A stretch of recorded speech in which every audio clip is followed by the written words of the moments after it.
疲れ様です。とうこです。今年もよろしくお願いします。もうこっちは毎日寒すぎて、今結構寒すぎて病み期なんだ。てか私1月2月3月はいや漏れなく4月まで結構病み期。この町に引っ越してきて2回目の冬なんだけど、今夏の暑さよりこの寒さの方がしんどすぎてマジ盆地って感じ。今年も冬は寒いって聞いてたんだけど、結構毎日のように雪積もってて、このシャーペン不良品かな。やっぱり芯がへっこみへっこみしちゃってさ、そうめっちゃ雪降る今年。もう寒すぎてしんどくてさ私朝のご飯食べ終わった後の8時9時の間にいかに効率よく家事やすべきことをこなすかっていうのがかなり自分の一日のクオリティに関わってくる感じがあって、テキパキ動ける日は余裕で8時半とかに終わってもう即作業開始ってなれるんだけど、最近もう寒すぎてご飯食べた後動けなくてずっとぼーっと椅子に座っちゃって、あと足元ヒーターで今体を温めてるから足元ヒーターがあるせいで逆に動けないみたいな、動いたら寒いんだよなって思っちゃって。やっぱ田舎暮らしって難しいわ。この結構新しめのアパートでこんなに凍え上がってるってさ、動けないぐらい。こんなんじゃ中古の戸建て物件とか絶対住めねえだろうとか思って、現実と理想のあれで苦しんでますね。洋服もさ、やっぱ田舎でおしゃれってむずい。新年一発目だから可愛い格好したけど、本当はこの後ろにあるワークマンの1780円の羽織を着たいぐらい寒いんですけど、 YouTube でしかおしゃれな格好できないと思ってため息ばっかり。田舎のファッションむずいっていうのは2つあって、まずやっぱりカジュアルになっちゃう。なんかこの1年2年かここに住んで系統が変わったの。スニーカーを履き始めたのが自分の中で結構ターニングポイントで、今まで圧倒的ヒール派だったので、結局スニーカーいいなって、履きやすい歩きやすいってハマったんだけど、去年パーソナルデザイン診断を受けてさ、フェミニンな格好が似合うって言われたからそっち系にまた戻していきたいんだけど、環境がなかなかそれを許さなくて。いやでも履きたきゃ履けばいいんだよな。私も大学農学部だったんだけど、ぬかるんだキャンパスをさヒールでゴリゴリ歩いてたから結局年を取ったって問題な気もする。あとそのねモフモフのカーディガンを着て外歩いてた時に信じられないことが起きたんだけど、このモフモフにちっちゃいさ虫コバエが8匹ぐらいまとわりつくっていう大事件があって、もう私その時半泣きでさ、もう一匹一匹つまんでさ放って、でもみんなこの強烈なモフモフに絡め取られてるからもう飛べなくなってんの、自分から来たくせに。それもすごいしんどくて、こんなに無駄な摂取をしてしまったっていう。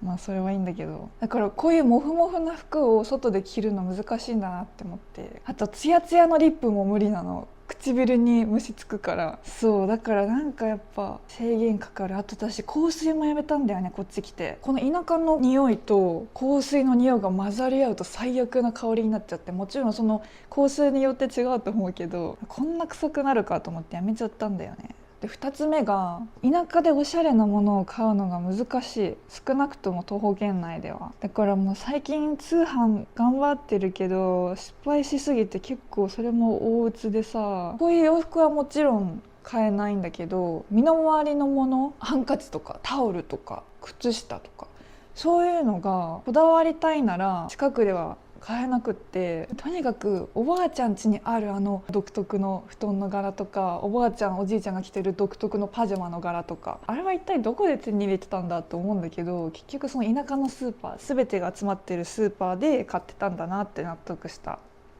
今年から目標を立てたの。私、皆さん目標立てる派ですか？なんか私はさ、目標立てるの結構苦手で、苦手っていうかあんまり口に出すことない。なぜなら達成できなかった時恥ずかしいなって思っちゃうから。年始にさ100の目標を立てる人いるじゃない。ああいう人ちょっと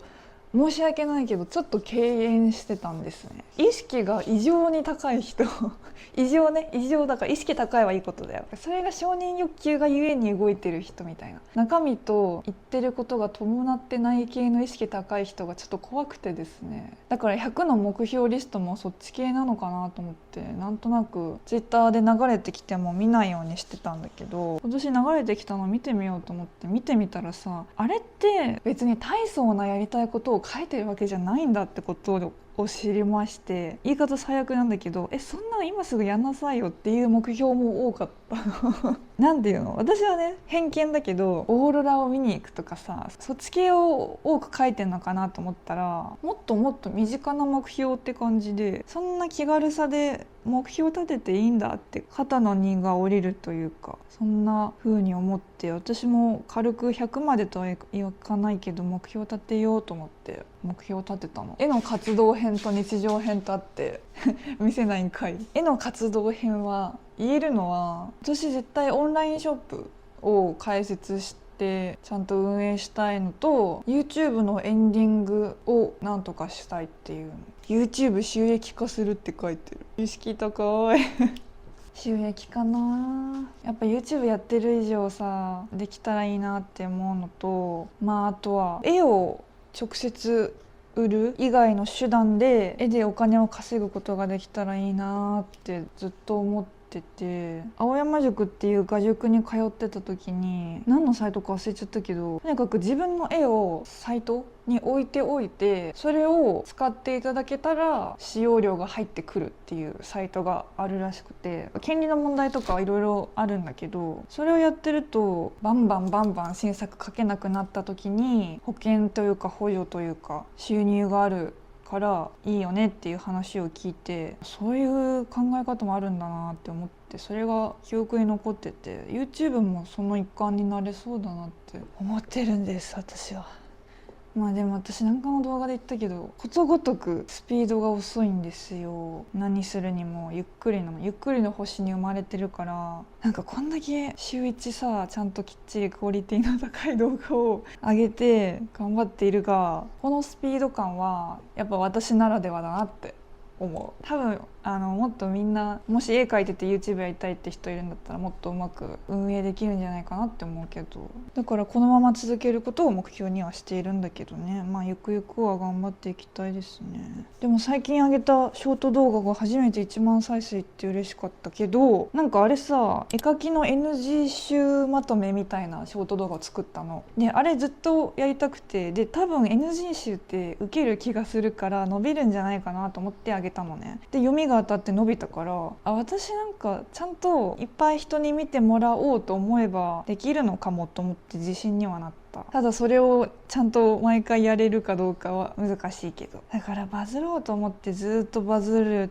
動画作り続けてる人ってすごいよね。私やっぱ自分の気持ちが楽な方がいいやってなっちゃって、私毎回ショート動画上げるたびにさ、誰かのドーパミン中毒を加速させてるのかなとか思うとシュンってなる。そんなドーパミンドバドバ出るような動画作ってないけどね。最近ハマってる YouTuber さんがいてさ、君の毎日さんっていう Vlog の方なんだけど、めっちゃハマってて全部見ちゃった。この主婦絵描き生活になってからなんかめっちゃ忙しくて、声なしの Vlog を見る機会が減ったの。じーっと座って画面見ることが体力的にできなくなっちゃって。そうなんだけど、君の毎日さんはわりかし10分前後の Vlog が多くてサクッと見れるから、やっぱこのぐらいの長さっていいよなと思って、ついついさ、私長尺のおしゃべり動画ばっか撮っちゃうから、今も24分25分しゃべり続けてるから、今年もうちょっとおしゃべり動画と淡々とした日常 Vlog をバランスよく上げられたらいいなって思ってて、でもなかなか日常 Vlog って撮るのむずいんだよなって活動を始めてひしひしと感じているけど、多分新しい人に見てもらうには声なし Vlog が一番いいんだよね。なんかね、わかるんだよな。結局なんか1日 Vlog とかが今伸びてるからなんかリアルなこと言い過ぎてるだって私もしょっぱなさ、こんなようわからん人間がさ、一人でぺちゃくちゃさ、誰もいない空間で喋ってる動画なんて怖くて見れないもん。そんなことないかなだから今月に4本上げてる計算だから、半分日常 Vlog にしてとかあげられたらいいなって考えてる。なんかその君の毎日さんのめっちゃいいなって思ったところが、顔を隠すのがめっちゃうまいのね。私こんなに顔出して YouTube でやってる理由の一つに、顔隠して動画撮影するのがめっちゃ難しいからっていうのがあって、君の毎日さんは衝撃だったのが、なんか絶妙な顔の角度で眼鏡かけてたら眼鏡の先っちょしか見えない、このほっぺの輪郭も見えないの。どういう訓練を今までされてきたって思って衝撃だったんだけど、とにかく顔を自然に隠すのがお上手で、動画撮ってると絶対ちょっと今の瞬間顔映っちゃったってあると思うんだけど、それが一切ないの。すごい技術だと思って。いや私もね、その技術を習得したいですね。年始早々リアルな話をしてしまった。最近の私はとにかく元気がないんですけど、でも今みんなそういう時期か。なんかさっきも動画流してたら、1月ってみんなぼーっとしてるからって言ってて、確かにそうだよなと思って。よく退職の報告する時って、年明けのお仕事1週目の金曜日が一番いいよって言うじゃん。みんな長期休みで頭ぼーっとして働いて、でようやくまた明日から休みだっていう前の日、みんな浮かれてるから退職の報告にそんなに驚かれないみたいな聞いたんだけど、だからみんなぼーっとしてんだ今の時期は。だから私もぼーっとしてていいか。激病みにはならないように気をつけつつ、ちゃんと毎日1日1回外出てんだ最近。偉い。あとなぜかこの1月2月人に誘われることが何件かあって、ありがたすぎて、この時期本当に塞ぎ込みそうになるから、強制的に外に